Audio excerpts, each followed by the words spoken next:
જૂનાગઢના યુવાનને માર મારવા સંદર્ભે ગણેશ ગોંડલ સામે દલિત સમાજનો રોષ યથાવત રહ્યો છે। જૂનાગઢના દલિત યુવાનને ગોંડલના ગણેશ જાડેજા દ્વારા અપહરણ કરી માર મારવા સંદર્ભે પોલીસ કેસ થયેલ છે।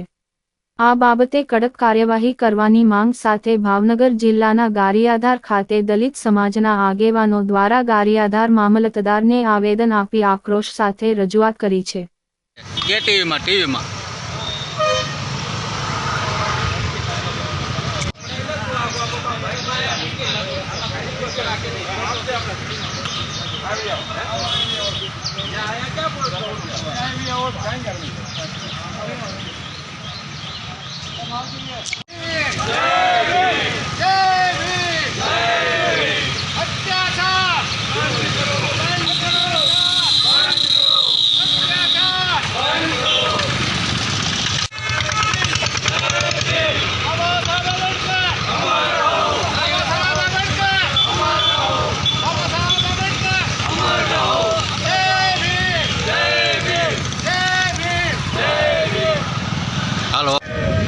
जय भीम।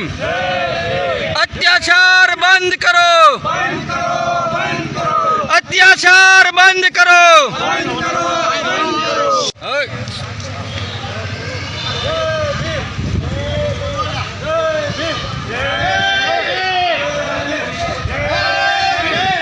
चालू रखो।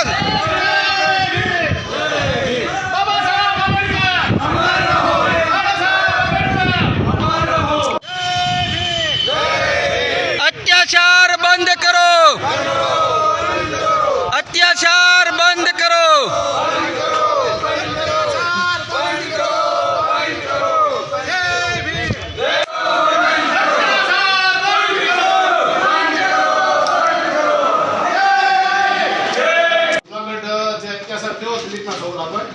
गणेश गोंडल द्वारा आवेदन पत्र आव्या छे।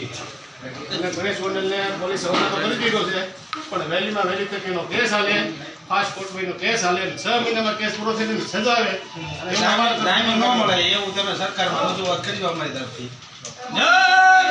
जय भीम। एक ज मिनट काका ऊपर जो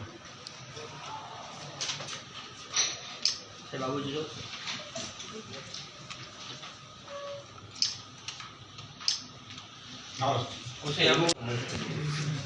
किशन भाई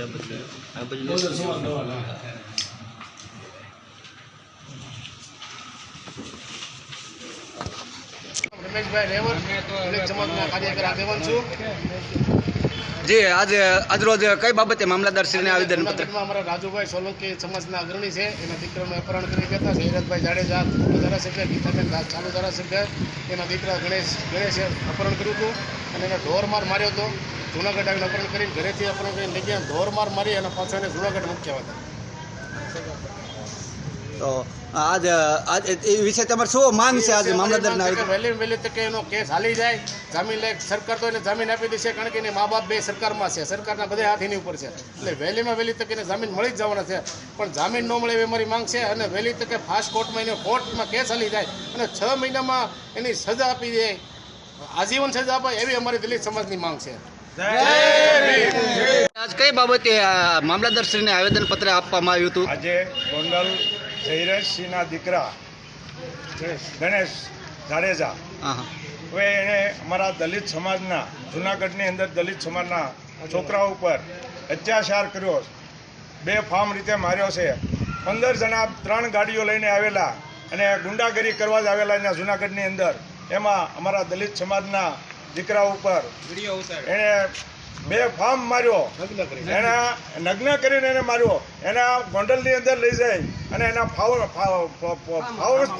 હાઉસની અંદર એને બેફામ રીતે માર્યો અને ત્યાર પછી એને છોડી દીધો છે। તો આ જયરેશસિંહ જાડેજાના દીકરો ગણેશ જાડેજા એને ઉપર કાયદાસરની કાર્યવાહી થઈ, કારણ કે એની ઉપર એટ્રોસિટી એક્ટ મુજબના ગુના દાખલ થયા છે, એની ધરપકડ થઈ ગઈ છે, પણ એને કોઈ પણ જાતના જામીન ન મળવા જોઈએ, કારણ કે એને જામીન મળશે તો હજી જેલની બહાર આવીને અમારા દલિતો ઉપર અત્યાચાર કરશે. એની પાસે ગુંડાની કોઈ માપ વગરના ગુંડા છે. એની પાસે ગમે ત્યારે અમારા સમાજ ઉપર ગમે ત્યારે ખૂનના હુમલા કરી શકે એમ છે. તો આ વ્યક્તિને જામીન મળવા જ ન જોઈએ.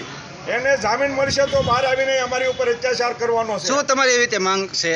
અમારી માંગ એ જ છે કે આને જામીન ન મળવા જોઈએ, અને જો જામીન આને આપશે તો હજી બહાર આવીને અમારી ઉપર હુમલા કરશે. કારણ કે જયરાજસિંહે એના માણસને ફૂલ દારૂ પાઈને થોડાક દિવસ પહેલા જાહેરમાં એને મોબાઈલ ઉપર અમારી મા બેન સામે અમને ફૂલે આમ ગાળું બોલ્યા છે. એ વ્યક્તિ અત્યારે ફરાર છે. એની ધરપકડ થવી જોઈએ, અને ત્યાં સુધી એને પણ જામીન ન મળવા જોઈએ. આ અમારી માંગ છે. નકર પછી અમારે હજી આમાંની અંદર ઉગ્ર આંદોલન કરવું પડે, અને દરેક તાલુકા કે દરેક જિલ્લા મામલતદાર કચેરી કે કલેક્ટર કચેરીને અમારા દલિત સમાજ બધી જગ્યાએ આયોજન પત્ર આપે, અને આની ઉપર મોટામાં મોટી કાર્યવાહી થવી જોઈએ, અને કોઈ વાતને એને છોડવામાં ન આવે. એ અમારી માંગ છે. નામ? કિશોરભાઈ કંટારિયા, ગારિયાધાર બહુજન સમાજ પાર્ટી, તાલુકા પ્રમુખ. જે આજરોજ ગારિયાધાર મામલતદારશ્રીને આવેદનપત્ર આપવાના કયા હેતુથી આવ્યા હતા તેમ? જુનાગઢમાં જે રાજુભાઈ સોલંકી છે અમારા, એના પુત્ર ને જુનાગઢના ગોંડલના ધારાસભ્ય ગીતાબા જાડેજાના પુત્રએ અપહરણ કરી એને ઢોર માર માર્યો છે. અને એવી નજીવી બાબતે જો એટ્રોસિટી એક્ટ અને 307 જેવી કલમો લાગી છતાં પણ પોલીસ દ્વારા એની કોઈ કડકમાં કડક કાર્યવાહી કરવામાં આવતી, તો અમે મામલતદારશ્રીને આવેદન આપ્યું છે કે એની તાત્કાલિક ધરપકડ થાયને ફાસ્ટ કોર્ટમાં કેસ ચલાવીને એના ઉપર આ લોકોને ન્યાય આપીને સજા થાય.